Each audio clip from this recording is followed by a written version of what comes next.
কও বাবা, নারী ছাড়া আমি বহু সাধুরে দেখছি,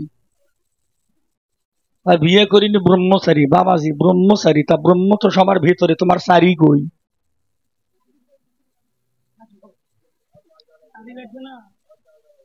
কেন সারি লাগবে না? তুমি যে রসটা জাল করবে তার তো একটা পাত্রের দরকার, আর এই পাত্রটাই হলো একটা নারী। হরি বল। নারী। তুমি কোনোদিন মাঠে নামোনি, কোনোদিনই মাঠে নামোনি। এখন তুমি করছো দাদা আমি না ভালো বল খেলবে ভাই, কিন্তু মাঠের জীবনেও নামোনি।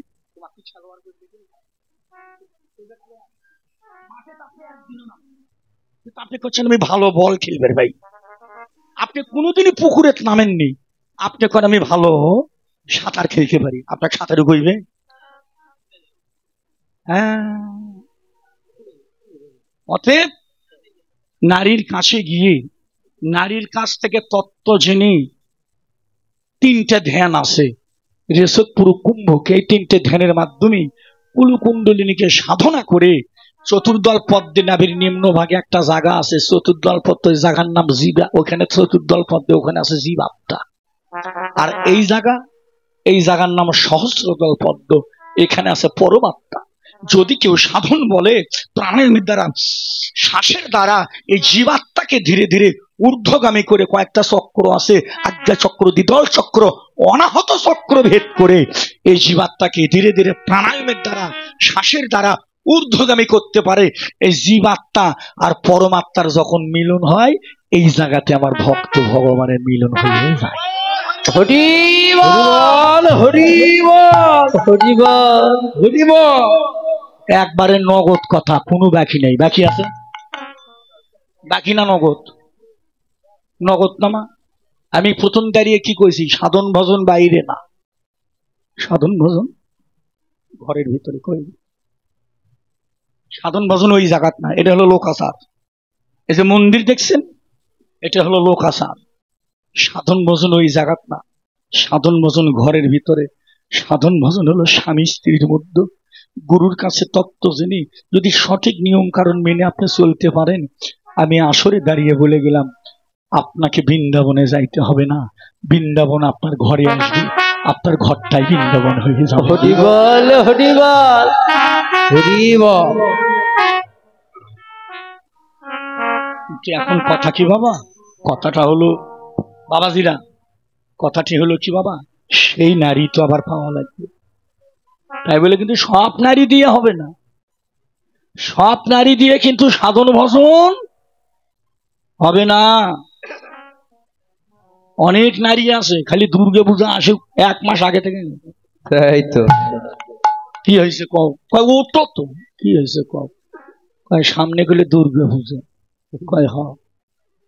কয় 1 ভরি সোনার মালা বানিয়ে দিবে, 5,000 টাকা দামের শাড়ি কিনে দিবা, যদি দাও তাহলে তোমার বাড়ি, না দিলে গেলে টোপলা বেঁধে বাবার বাড়ি। কারণ এই নারীর যে জীবন আপনার কৃষ্ণ ভজন হবে, ইয়া আপনার মতো খাইয়ে ফেলে দিবে। তাই তো।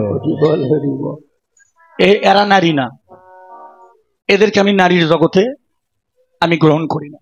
এরা নারী নয়। নারীকে, যারা প্রকৃতি নারী, তারা কিছুই চায় না। জেনে রাখুন, তারা একমাত্র স্বামীর 2টি চরণ বক্ষে জড়ায় ধরে একটা কথা বলে, ওগো এই জগতে তুমি যদি আমার সঙ্গে নাও রাখো, কোনো দুঃখ নেই। সুখের দিনে যদি তুমি আমার সঙ্গের সাথে না করো, দুঃখ নেই। যেদিন দুঃখের দিন, যেদিন তোমার আপন বলবার কেউ, সেদিন তুমি কৃপা করে তোমার চরণ পাশে আমায় একটু জায়গা দিও।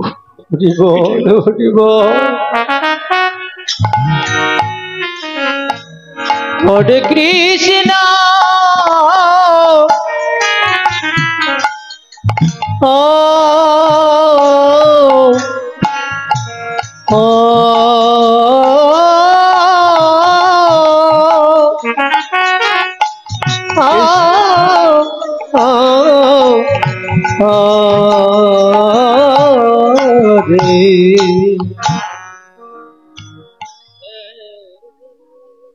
বাহির করে তো 1-1টা গ্রাম মিলে এই ধরনের নারী একটা পাবা কিনা সন্দেহ নাকি বাবা? 2টা গ্রাম খুঁজে একটা নারী পাবা কিনা সন্দেহ। যারা স্বামীর চরণ সাধনা করে, স্বামী ছাড়া কিছু বোঝে না। মাসিমা, আমি আসলে বলে গেলাম, তোমরা সেই নারী হও, স্বামী স্ত্রী যুগল হয়ে যুগল ভজন করো, তোমার ঘরটাই যেন বৃন্দাবন হয়ে যায়। হরি বল, হরি বল। জগৎ জনা নয়নে আনন্দ, ও মরি মরি জগৎ জনা নয়নে আনন্দ।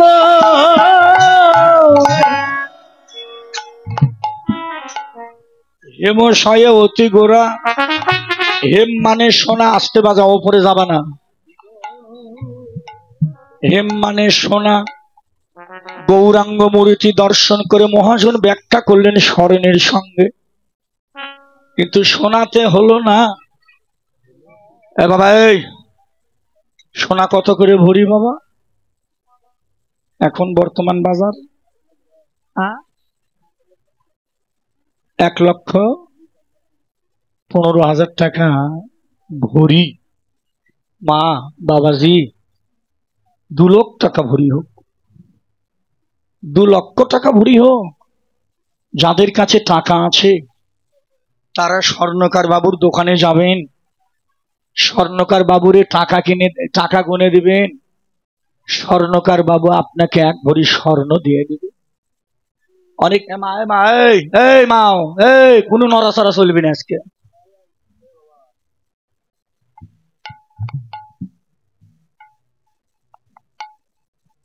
আপনি স্বর্ণকার বাবুর দোকানে যাবেন, টাকা গুনে দিবেন, স্বর্ণকার বাবু আপনাকে 1 ভরি স্বর্ণ দিয়ে দেবে। আপনাদের কাছে আমি একটু জানতে চাই, দয়া করে একটু বলবেন আমায়, টাকা দিয়ে তো সোনা কেনা যায়, টাকা দিয়ে কি ভগবানকে কেনা যায়? যাবে মা? টাকা দিয়ে আপনি স্বর্ণ কিনতে পারবেন, টাকা দিয়ে আপনি আমার ভগবানকে কিনতে পারবেন না। ভগবানকে কিনতে চাইলে কি লাগে?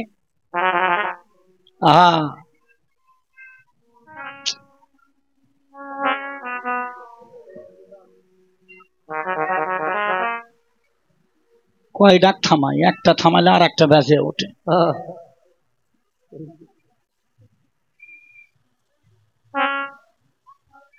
এই জন্য একটা কথা কই, যদি কেউ কীর্তন শোনেন তাহলে কীর্তন শুনবেন সকালবেলা,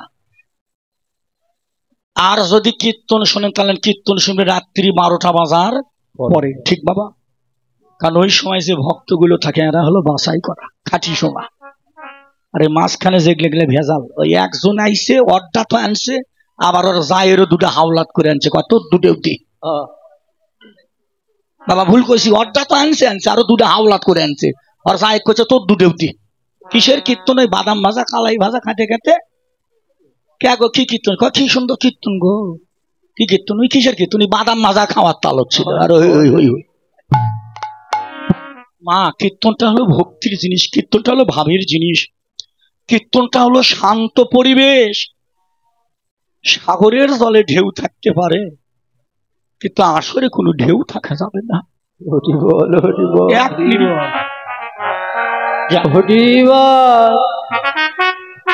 কীর্তনটা হলো গুরুবাদী জিনিস, গুরুর দেশের কথা, ভক্তির দেশের কথা। যদি একবার একটা আন কথা কর্ণে আসে, সব স্রোত নষ্ট হয়ে যায়। এই জন্য আমার অনুরোধ, যাদের কাছে ছেলে মেয়ে আছে একটু দয়া করে থামাবেন, না হলে যা দিলে থামে তাই দিবেন, তাও থামাবেন। বাবা মা, একদিন ভগবান নারদ একদিন ভগবানকে বলেছিল, বলো তো ভগবান কি? নারদ বলো বলো ভগবান, এই পৃথিবীর মানুষ কি করলে তোমায় আগে পাবে? ভগবান কয়, নারদ রে এইটা বলা নিষেধ, আমি তো এটা বলতে পারবো না। নারদ কয়, ঠাকুর আমি বিয়ে করিনি, আমি ব্রহ্মার পুত্র নারদ মুনি, আমি চিরকুমার, আমি বিনে নিয়ে গান গাই, সবসময় তোমার সাথে থাকি।